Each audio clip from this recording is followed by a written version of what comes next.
آج سے 1400 سال پہلے عراق کی تپتی ریت پر ایک ایسا واقعہ رونما ہوا جس نے انسانیت کی تاریخ کو ہمیشہ کے لیے بدل دیا۔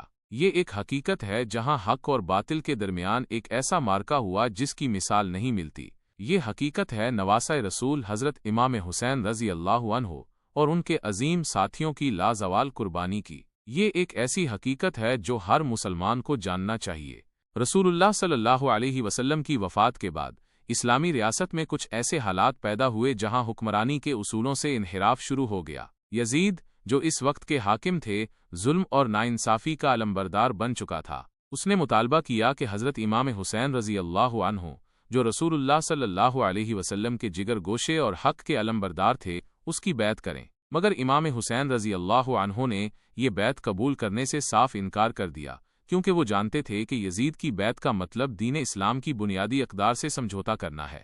امام حسین رضی اللہ عنہ نے فیصلہ کیا کہ وہ حق کی خاطر کسی بھی قربانی سے دریغ نہیں کریں گے۔ کوفہ کے لوگوں نے انہیں خطوط لکھ کر بلایا کہ وہ وہاں آئیں اور ان کی قیادت سنبھالیں۔ امام حسین رضی اللہ عنہ اپنے اہل و عیال اور چند وفادار ساتھیوں کے ساتھ مدینہ سے کوفہ کی طرف روانہ ہوئے، مگر کوفہ کے راستے میں کربلا کے میدان میں یزید کی ہزاروں کی فوج نے ان کا راستہ روک لیا۔ یزیدی فوج کا کمانڈر عمر بن سعد تھا۔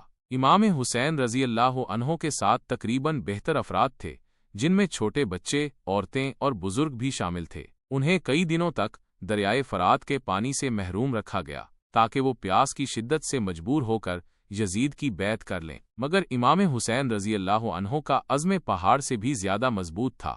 10 محرم الحرام کا وہ دن آ پہنچا جب حق و باطل کا یہ عظیم معرکہ شروع ہوا۔ یزیدی فوج نے امام حسین رضی اللہ عنہ اور ان کے ساتھیوں پر حملہ کر دیا۔ ایک ایک کر کے امام حسین رضی اللہ عنہ کے وفادار ساتھی میدان میں اترے اور بے مثال شجاعت کا مظاہرہ کرتے ہوئے جام شہادت نوش کیا۔ حضرت عباس علمدار رضی اللہ عنہ، جو امام حسین رضی اللہ عنہ کے بھائی تھے، پانی لانے کی کوشش میں شہید ہو گئے۔ امام حسین رضی اللہ عنہ کے کمسن بیٹے حضرت علی اصغر رضی اللہ عنہ کو جب پیاس کی شدت سے تڑپتے ہوئے میدان میں لایا گیا تو یزیدی فوج کے ایک سپاہی نے ان کے حلق پر تیر مار کر انہیں بھی شہید کر دیا۔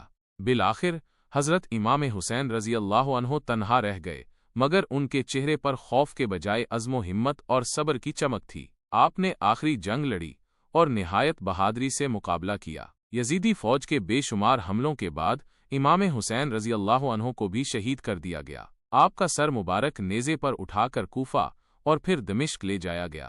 کربلا کا میدان آج بھی اس عظیم قربانی کی گواہی دیتا ہے۔ یہ حقیقت ہمیں سکھاتی ہے